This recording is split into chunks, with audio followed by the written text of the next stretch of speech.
नमस्कार, मी वीनास kitchen cooking with लव मध्ये आपल्या सर्वांचं मनापासून स्वागत आहे। आज मी माझ्या किचनमध्ये बनवणार आहे दाबेली। तर ही रेसिपी अगदी बाजारात मिळते तशी व अगदी सोप्या पद्धतीने कशी करायची तर मी हे आज तुम्हाला या व्हिडिओमध्ये दाखवणार आहे। तर त्यासाठी हा व्हिडिओ तुम्ही शेवटपर्यंत नक्की बघा व आवडल्यास या व्हिडिओला लाईक नक्की करा। तुम्ही जर माझ्या चॅनलला नवीन असाल तर माझ्या चॅनलला सबस्क्राइब करा व बेल आयकॉनवर क्लिक करा। चला तर आता दाबेली कशी बनवायची हे बघण्याकरता आपण रेसिपीला सुरुवात करूया।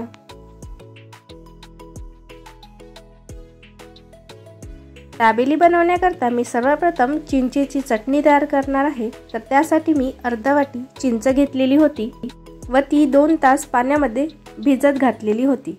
चिंच छान मुरल्यानंतर चाळणीच्या साहाय्याने आपल्याला ही त्यामधला गर काढून घ्यायचा आहे। तर अशा प्रकारे चिंचेचा संपूर्ण कोळ काढून घ्यायचा आहे। चिंच छान मुरलेली असल्यामुळे चिंचेचा कोळ संपूर्ण निघालेला आहे। आता या चिंचेच्या कोळामध्ये आणखी अर्धी वाटी आपल्याला पाणी घालायचं आहे। तर मी या ठिकाणी 2 वाटी पाणी यामध्ये घातलेलं आहे। आता यामध्ये 3 ते 4 चम्मच आपल्याला साखर घालायची आहे। साखरेचे प्रमाण तुम्ही तुमच्या आवडीनुसार कमी जास्त करू शकता। जर थोडा आपल्याला चिंचेचा कोळ आंबट वाटत असेल तर तुम्ही 5 चम्मच साखर घातली तरीही चालेल। यामध्ये 2 चम्मच साखर घातलेली आहे। आता याला छान अशी उकळी येऊ द्यायची आहे। आता याला उकळी आलेली आहे। आता यामध्ये अर्धा चम्मच जिरे पावडर घालायची आहे। अर्धा चम्मच तिखट घालायचं आहे। तिखटाचं प्रमाण तुम्ही तुमच्या आवडीनुसार कमी जास्त करू शकता। 1 चम्मच दाबेली मसाला घालायचा आहे। आता याला थोडा घट्ट होईपर्यंत आपल्याला शिजवून घ्यायचं आहे। जर तुम्ही यामध्ये थोडासा चाट मसाला घातला तरीही चालेल। आता याला अशा प्रकारे चमच्याच्या साहाय्याने हलवून थोडं घट्ट येईपर्यंत चिंचेचा कोळ आपल्याला शिजवून घ्यायचा आहे। तर तुम्ही बघू शकता चिंचेचा कोळ हा अर्धा झालेला आहे, थोडा घट्टसर आलेला आहे। तर आता आपला चिंचेचा कोळ तयार आहे। थंड झाल्यानंतर तो आणखी घट्ट येतो। आता चिंचेचा कोळ थंड होईपर्यंत आपण मसाला काजू तयार करून घेऊया। त्यासाठी मी एका कढईमध्ये अर्धा चम्मच तेल घेतलेला आहे। त्यामध्ये अर्धा चम्मच हळद घालायची आहे, अर्धा चम्मच तिखट घालायचा आहे, 1 चम्मच दाबेली मसाला घालायचा आहे व त्याला छान असं परतून घ्यायचं आहे। आता यामध्ये आपल्याला भाजलेले शेंगदाणे घालायचे आहे। मी हे शेंगदाणे छान भाजून त्याचे साल काढून व त्याचे 2 भाग करून घेतलेले होते व अगदी लो फ्लेमवर आपल्याला अशा प्रकारे याला परतून घ्यायचं आहे। तर मसाला शेंगदाणा बनवताना आपल्याला गॅसची फ्लेम ही स्लोच ठेवायची आहे, नाहीतर आपला हा मसाला जळू शकतो। आता यावर थोडासा चाट मसाला घालायचा आहे, थोडीशी पिठी साखर घालायची आहे, म्हणजेच अर्धा चम्मच आपल्याला पिठी साखर घालायची आहे। याला थोडंसं परतून घ्यायचं आहे। तर आता आपले हे मसाला शेंगदाणे तयार आहे। मसाला शेंगदाणे तयार झालेले आहे। आता त्याचबरोबर आपण लसूणची चटणी तयार करणार आहोत। लसूणची चटणी बनवण्याकरता मी या ठिकाणी 7 ते 8 मिरच्या 4 ते 5 तास पाण्यात भिजत घातलेल्या होत्या।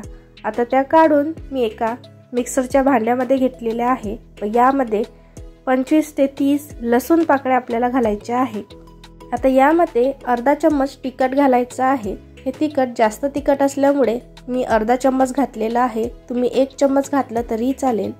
अर्धा चम्मच मीठ घालायचं आहे व थोडासा निंबूचा रस आपल्याला यामध्ये घालायचा आहे व थोडंसं पाणी घालून याची आपल्याला छान बारीक पेस्ट करून घ्यायची आहे। तर आता आपली येथे लसूणची लाल चटणी तयार झालेली आहे। आता आपण हिरवी चटणी तयार करून घेऊया।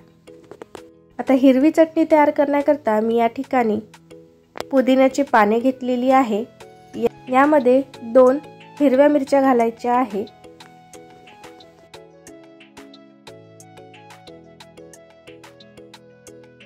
आता यामध्ये कोथिंबीर घालायची आहे। अर्धा चम्मच साखर यामध्ये घालायची आहे व थोडासा निंबूचा रस यामध्ये आपल्याला घालायचा आहे व चवीपुरतं मीठ घालून थोडंसं पाणी घालून आपल्याला हे छान असं बारीक वाटून घ्यायचं आहे। तर आता आपली ही हिरवी चटणी सुद्धा तयार झालेली आहे। आता आपण पावामध्ये जे स्टफिंग भरतात ते तयार करून घेऊया। तर स्टफिंग बनवण्याकरता मी या ठिकाणी उकडलेले 5 मीडियम साईजचे बटाटे घेतलेले आहे। आता एका कढईमध्ये मी अर्धा चम्मच तेल घेतलेला आहे, त्यामध्ये अर्धा चम्मच हळद, अर्धा चम्मच तिखट, 2.5 चम्मच दाबेली मसाला घालायचा आहे। मी या ठिकाणी बाजारात मिळतो तोच दाबेली मसाला वापरलेला आहे। तर आता याला थोडासा आपल्याला परतून घ्यायचा आहे। तर आपल्याला लो फ्लेमवर हे परतून घ्यायचं आहे। आता यामध्ये 1 वाटी पाणी घालायचं आहे। यामध्ये बटाटा घातल्यानंतर ते सारण कोरडं व्हायला नको, त्यामुळे आपण यामध्ये 1 वाटी पाणी घालायचं आहे। जर तुम्ही बटाट्याचे प्रमाण कमी घेतले असेल तर थोडं पाणी कमी वापरलं तरीही चालेल। आता यामध्ये आपण तयार करून घेतलेला 4 चम्मच चिंचेचा कोळ घालायचा आहे। ते छान असं मिक्स करून घ्यायचं आहे। आता याला एक उकळी आल्यानंतर यामध्ये चवीपुरतं मीठ घालायचं आहे। मला पाण्याचे प्रमाण थोडे कमी वाटल्यामुळे मी यामध्ये आणखी थोडं पाणी घातलेलं आहे। आता यामध्ये संपूर्ण बटाटे मॅश करून यामध्ये घालायचे आहे। आता संपूर्ण बटाटे मी यामध्ये घातलेले आहे। चम्मचच्या साहाय्याने थोडंसं परतून घ्यायचं आहे। थोडंसं परतल्यानंतर याला आपल्याला मॅशरच्या साहाय्याने छान असं मॅश करून घ्यायचं आहे। तर दाबेलीची छान अशी मऊसूद स्टफिंग आपल्याला तयार करायची आहे, त्यामुळे मॅशरच्या साहाय्याने आपल्याला या बटाट्यांना छान असं मॅश करायचं आहे। तर अशा प्रकारे संपूर्ण बटाटे मॅश होईपर्यंत आपल्याला या मॅशरच्या साहाय्याने बटाटे मॅश करत राहायचं आहे।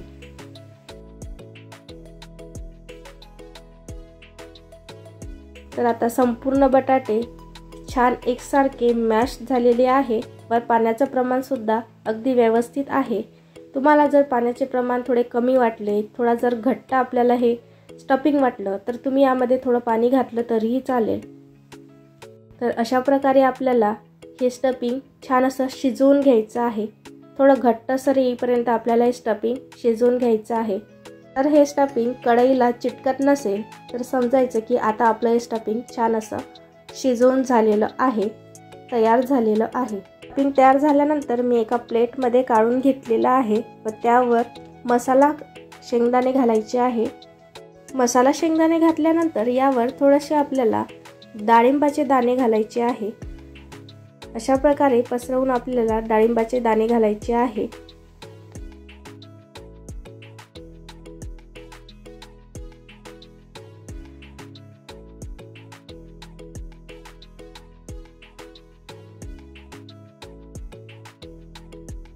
व बारीक चिरलेली कोथिंबीर सुद्धा आपल्याला यावर घालायची आहे।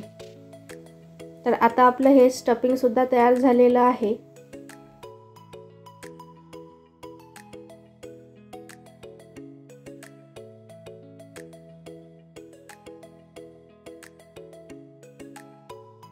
तर आता दाबेलीसाठी लागणारं संपूर्ण साहित्य तयार झालेलं आहे। तर दाबेली बनवण्याकरता मी या ठिकाणी दाबेलीसाठी लागणारे पाव घेतलेले आहे।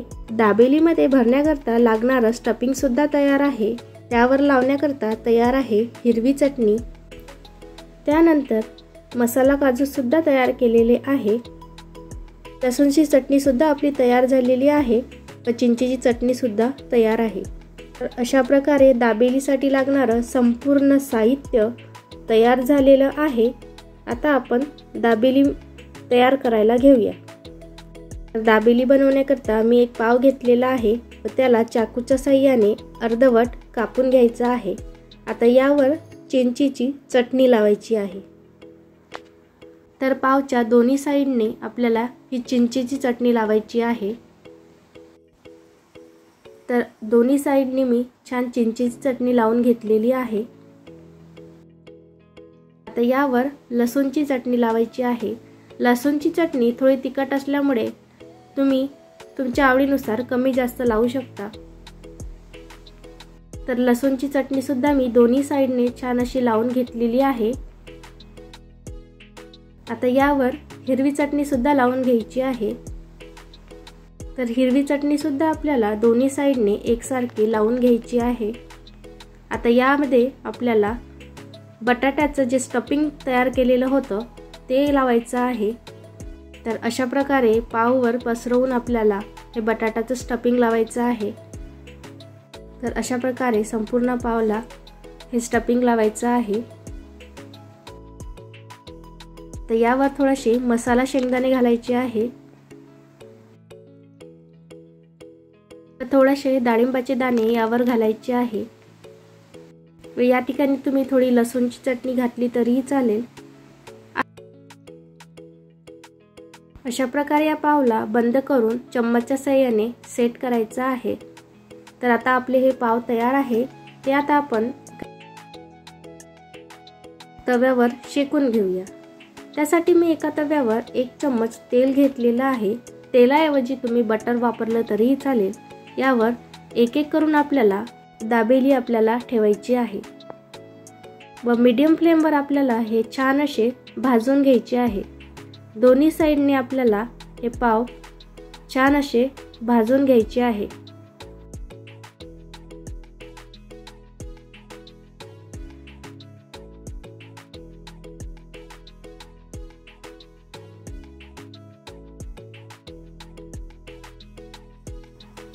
तर एक साइडने आपले हे पाव भाजून झालेले आहे। आता या पावला थोडंसं पलटवून दुसऱ्या साइडने सुद्धा थोडंसं भाजून घेऊया।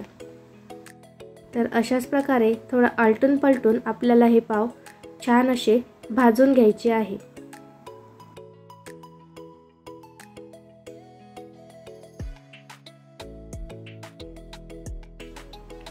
तर अशाच प्रकारे आपले हे पाव छान असे भाजून झालेले आहे।